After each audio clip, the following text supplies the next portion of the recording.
Shavua Tov and Shalom from Israel. I'm Rolene Marks with the Israel Brief, brought to you by Lay of the Land, where we take a look at those top stories every Monday to Thursday. And stay tuned for details how you can find us online. But let's begin with the big story, and that is Israel has launched Operation Shover Galim, or Breaking Waves, in response to the recent spate of terror attacks that has claimed 11 lives. So let's take a look at developments over the weekend, and we know that at least 3 terrorists from Palestinian Islamic Jihad were killed in an exchange of fire with Israeli security forces in the town of Jenin. Another 4 terrorists were arrested earlier today with the help of a very special security personnel operative, and that is Mido, the Belgian shepherd dog. You can read more about that story in Ynet online. Last night, at least 10 Palestinians were arrested after clashes with Israeli police outside the Damascus gates in the old city of Jerusalem. Now, this follows news yesterday that Foreign Minister Yair Lapid had visited Damascus Gate to meet with security personnel. Hamas is quoted as saying that Lapid stormed the Damascus Gate, and quite frankly, I have stormed shoe sales with a lot more determination than the foreign minister, and have threatened to defend Jerusalem and Al-Aqsa with all their might. Now, I just want to reiterate that Ramadan did start at the end of last week, and so far daily prayers up on the Temple Mount at the Al-Aqsa have gone peacefully.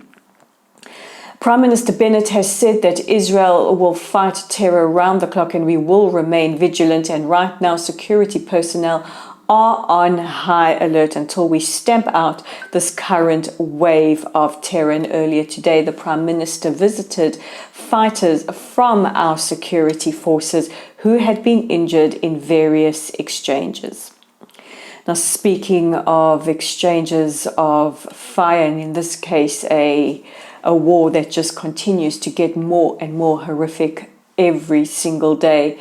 Everybody's looking at the city of Bucha in Ukraine, where the images are absolutely harrowing. Images of civilians murdered and left in the street with their hands tied behind their backs. Accusations of rape and then murder by Russian forces against civilians. Mass graves picked up by satellite, and children murdered are just some of the images that we know about that are coming in. Now, our Foreign Minister Yair Lapid has given Israel's official condemnation of what we are calling a war crime, saying it's completely impossible to remain indifferent to what we are seeing in Bucha, and that the unintentional, or the intentional rather, murder of civilians is a war crime. Our Defense Minister Benny Gantz, echoing his sentiments, also calling the murder of civilians a war crime in an interview earlier today with Reshet Bet. The UN Human Rights Council has also condemned what is now being referred to as the massacre, or the Bucha, in the city of Bucha.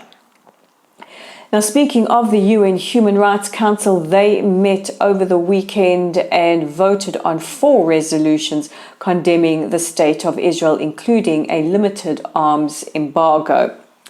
Now, what is interesting is that countries like Iran, Syria, Belarus, and others barely got off with a resolution. And I find it interesting because Russia currently sits on the UN Human Rights Council and is committing a war and atrocity against Ukraine's civilian population. Now, our ambassador to the UN Human Rights Council just called it an echo chamber of hate. The USA's ambassador to the Human Rights Council condemned the resolutions and also condemned the council for its flagrant bias. Now, last week we brought you news that 68 senators had written to the US Secretary of State Antony Blinken Freudian slip there, saying Biden, and appealed to him to do something about the anti-Semitic bias that's, in their words, of the UNHRC, saying that all it does is propagate anti-Semitism and bias against Israel and Jews around the world. And speaking of being anti-Semitic and biased against Israel, we now go to Amnesty International. Yes, our good friends Amnesty International, who have announced that they will be running a 90-minute online course on Israel, the apartheid state. Now, what is absolutely baffling about this is that not only have they been taken to task, not just by activists and Jewish organizations, but also by US members of Congress, democratic countries like France, Canada, Germany, the United Kingdom, Australia, and various others, for what is being called an anti-Semitic report without merit and deeply flawed. Not to mention Arab-Israeli lawmakers who are absolutely boggled how they could be holding posts in government if they are living in an apartheid state.